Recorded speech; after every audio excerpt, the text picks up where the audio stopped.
와인은 심장에 좋다. 김치는 무조건 건강식이다. 커피는 해롭다. 이런 얘기들 많이 들어보셨죠? 그런데 제가 30년간 데이터를 추적해 보니 결론은 전혀 달랐습니다. 저는 김도윤입니다. 30년간 암 위험 요인과 생활 습관을 연구해 온 박사로서 오늘은 여러분이 평생 믿어온 상식이 어떻게 몸을 위협하는지 솔직하게 말씀드리겠습니다. 특히 술 한 잔도 안전하지 않다는 사실 놀라우시죠? 세계보건기구에서 알코올을 1급 발암물질로 지정한 이유가 있습니다. 하루 맥주 2잔만 마셔도 유방암 위험이 5배, 대장암 위험이 4배나 높아진다는 연구 결과가 나왔거든요. 그동안 적당한 음주는 괜찮다고 생각하셨던 분들에게는 충격적인 이야기일 겁니다. 김치도 마찬가지입니다. 김치 자체는 좋지만 젓갈이 들어간 김치는 다릅니다. 젓갈에 포함된 아질산 나트륨이 체내에서 니트로사민이라는 발암물질로 변하거든요.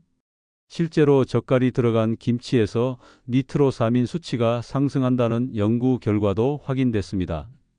또 우유를 건강을 위해 하루 3-4잔씩 드시는 분들 계실 텐데 이것도 주의가 필요합니다.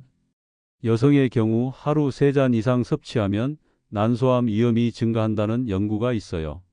좋은 것도 과하면 독이 될 수 있다는 말이 정말 맞는 것 같습니다. 반대로 커피는 어떨까요? 많은 분들이 커피는 몸에 해롭다고 생각하시는데 실제로는 항산화 효과가 뛰어나다는 연구 결과가 계속 나오고 있습니다. 물론 하루 4-5잔 이상은 과하지만 적당한 커피 섭취는 오히려 도움이 됩니다. 이렇게 우리가 알고 있던 상식과 실제 연구 결과 사이에는 큰 차이가 있었습니다. 건강검진도 마찬가지예요. 비싸다고 좋은 것도 아니고 많이 한다고 안전한 것도 아닙니다. 오히려 불필요한 검사는 몸에 부담만 줄 수 있거든요. 오늘 이 영상을 끝까지 보시면 어떤 음식을 피해야 하고 어떤 검진을 받아야 하는지 명확하게 아실 수 있을 겁니다.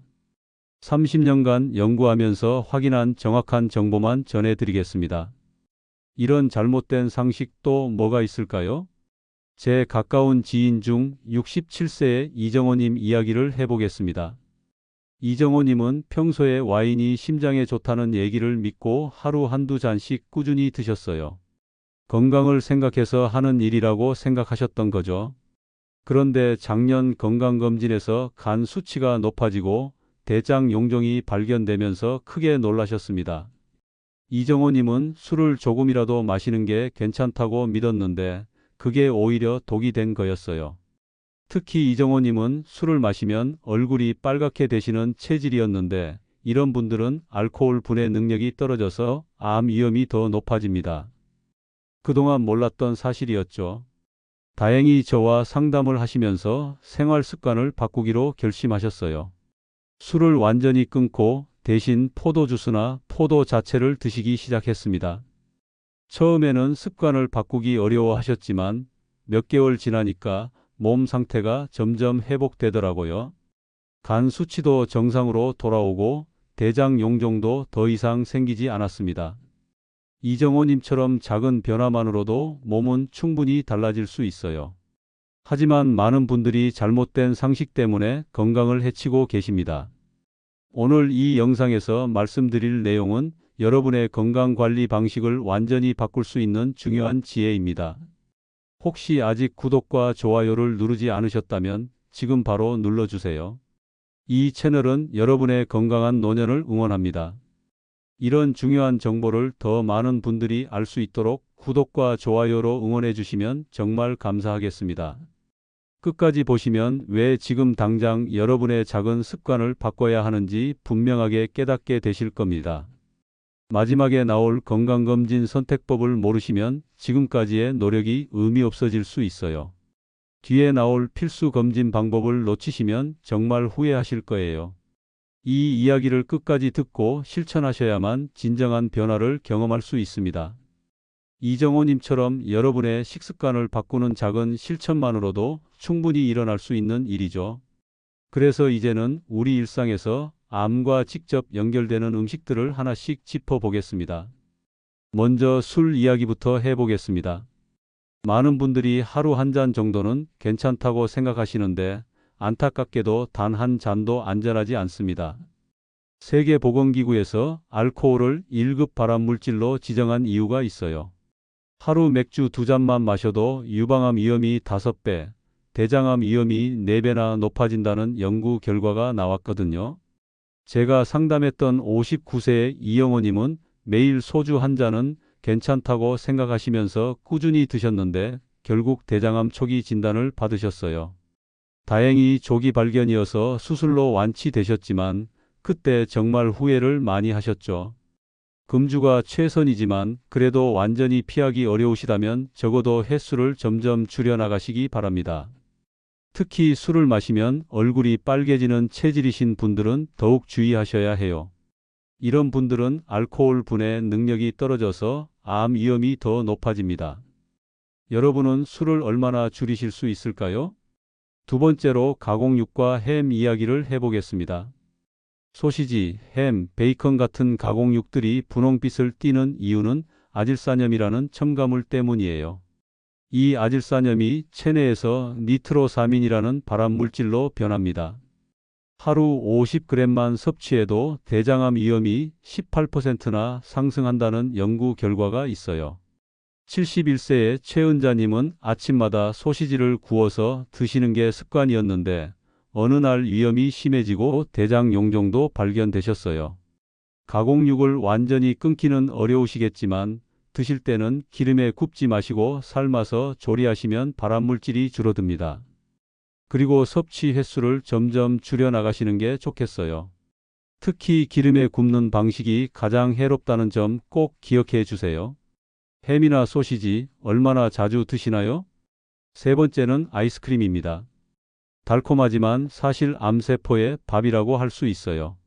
아이스크림에는 당분과 포화지방이 많이 들어있고 카라기난이라는 첨가물도 논란이 되고 있습니다.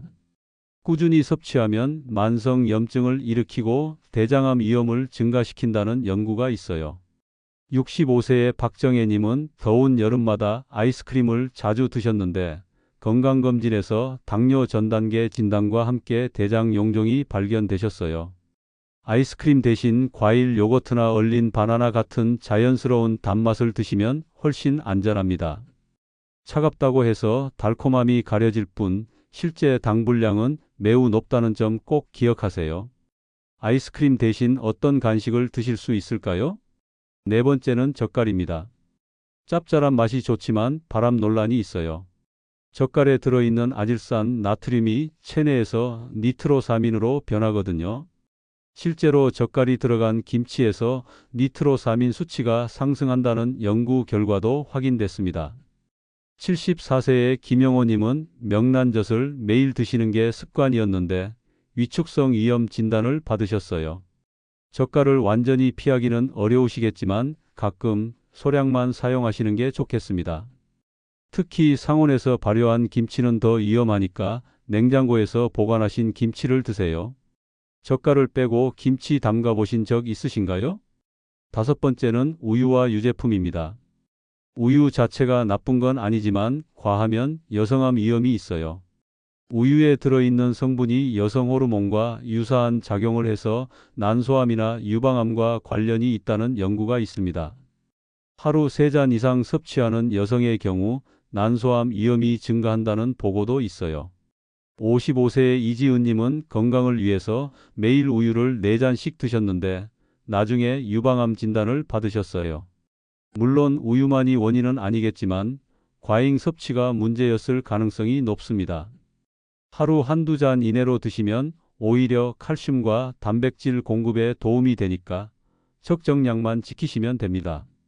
우유를 하루 몇 잔씩 드시나요? 마지막으로 뜨거운 음료 이야기입니다. 많은 분들이 놓치는 부분인데 온도 자체가 위험할 수 있어요. 65도 이상의 뜨거운 음료는 식도암 위험을 높입니다. 뜨거운 차를 즐겨 드시던 분들이 식도암에 걸릴 위험이 8배나 높다는 연구 결과가 있어요. 62세의 윤정호님은 아침마다 뜨거운 커피를 드시는 게 습관이었는데 식도염 진단을 받으시면서 깜짝 놀라셨어요. 커피나 차를 드실 때는 미지근하거나 차갑게 드시는 게 안전합니다. 뜨겁게 마시면 암뿐만 아니라 구강 점막에도 손상을 줄 수 있어요. 커피나 차 몇 도 정도에서 드시나요? 이렇게 일상 속 음식과 습관이 암 위험을 키우고 있었습니다. 그렇다면 이제는 검사와 검진 습관에서 잘못된 상식을 바로 잡아 보겠습니다. 먼저 하지 말아야 할 검진부터 말씀드리겠습니다. 첫 번째가 펫CT예요. 많은 분들이 비싸니까 좋은 검사라고 생각하시는데 사실 일반적인 건강검진 목적으로는 권하지 않습니다. 펫CT는 방사선 노출량이 엄청나거든요. 1년치 허용량의 3배에서 8배까지 노출될 수 있어요. 이 검사는 검진 목적이 아니라 이미 암 진단을 받은 환자에게 암의 전이나 재발을 확인할 때 사용하는 거예요. 증상도 없는데 단순히 안심하려고 받는 검사가 아닙니다. 병원에서 불필요한 권유를 받으셨다면 정중히 거절하시고 정말 꼭 필요한 경우에만 시행하시기 바랍니다. 여러분은 펫CT 권유받은 적 있으신가요? 두 번째는 복부 CT입니다. 복부 CT도 조영제를 사용하는 경우가 많은데 이 조영제가 콩팥에 손상을 줄 수 있어요. 특히 나이가 들수록 콩팥 기능이 떨어지는데 증상도 없는데 단순 검진용으로 복부 CT를 받는 건 위험 대비 효과가 떨어집니다. 대신 복부 초음파를 선택하시면 훨씬 안전하고 효과적이에요. 초음파와 CT 어떤 차이로 알고 계셨나요? 세 번째는 뇌 MRI입니다. 뇌 MRI는 뇌졸중이 의심될 때나 구체적인 증상이 있을 때 필요한 검사예요. 무증상인 상태에서 단순 검진용으로 받는 건 의미가 적습니다. 머리가 아프다고 해서 바로 MRI를 찍을 필요는 없고 증상이 있을 때 전문의와 충분히 상의하신 후에 결정하시면 됩니다. 머리 두통 때문에 MRI 찍어본 경험 있으신가요? 이제 꼭 필요한 검진들을 말씀드리겠습니다. 첫 번째는 복부 초음파예요. 이 검사로 간, 담도, 췌장, 신장의 초기 이상을 발견할 수 있습니다. 특히 췌장암 같은 경우는 증상이 나타났을 때는 이미 늦은 경우가 많거든요. 복부 초음파는 안전하고 비용도 적게 들면서 효과는 좋아서 2년에 한 번은 꼭 받으시길 권합니다. 마지막으로 복부 초음파 받아본 게 언제인가요? 두 번째는 갑상선 초음파입니다. 갑상선에 생기는 작은 결절도 조기에 발견할 수 있어요. 갑상선암은 발견율이 높은 편이지만 그렇다고 방치하면 위험합니다. 정기적으로 체크하시면 조기에 발견해서 완치율을 높일 수 있어요. 혹시 목 부위에 불편함을 느껴보신 적 있으신가요? 세 번째는 뇌 MRA입니다. 뇌동맥류를 조기에 발견할 수 있는 검사로 평생 한 번은 받으시길 권합니다. 뇌동맥류는 증상이 없어도 갑자기 터질 수 있어서 예방 차원에서 필요한 검사예요. 40대 이후에 한 번 진행하시면 됩니다. 혹시 가족 중에 뇌출혈 경험하신 분 계신가요? 네 번째는 경동맥 초음파입니다. 목혈관의 상태를 보고 심내혈관 질환의 위험을 예측할 수 있어요. 특히 콜레스테롤이 높거나 혈압이 높으신 분들에게는 더욱 필요한 검사입니다. 40대 이후에 한 번 받으시면 앞으로의 혈관 관리 방향을 정하는 데 도움이 됩니다. 혈압이나 콜레스테롤 관리 잘하고 계신가요? 다섯 번째는 기본 혈액 검사입니다. 이게 가장 기본이면서도 가장 중요한 검사예요. 머리부터 발끝까지 몸 전체의 이상 신호를 확인할 수 있거든요. 6개월 간격으로 금식 후에 진행하시면 되고 동네 병원에서도 쉽게 받을 수 있습니다. 마지막으로 피검사 해본 게 언제인가요? 여섯 번째는 대장 내시경입니다. 50세 이후에는 5년마다 한 번씩 받으시는 게 좋고 용종이 발견되면 간격을 줄여서 받으셔야 해요. 대장암은 용종에서 시작되는 경우가 많아서 미리 제거하면 예방할 수 있습니다. 일곱 번째는 위내시경입니다. 우리나라는 위암 발생률이 높아서 2년마다 한 번씩은 꼭 받으시기 바랍니다. 특히 헬리코박터균이 있으시다면 더욱 정기적으로 체크하셔야 해요. 여덟 번째는 유방촬영술입니다. 여성분들은 40세 이후에 2년마다 한 번씩 받으시면 유방암을 조기에 발견할 수 있어요. 가족력이 있으신 분들은 더 일찍 더 자주 받으시는 게 좋습니다.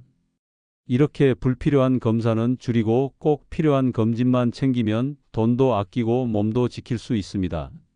과잉 검진으로 오히려 몸에 부담을 주는 일은 피하시고 정말 필요한 검진으로 건강을 지키시기 바랍니다.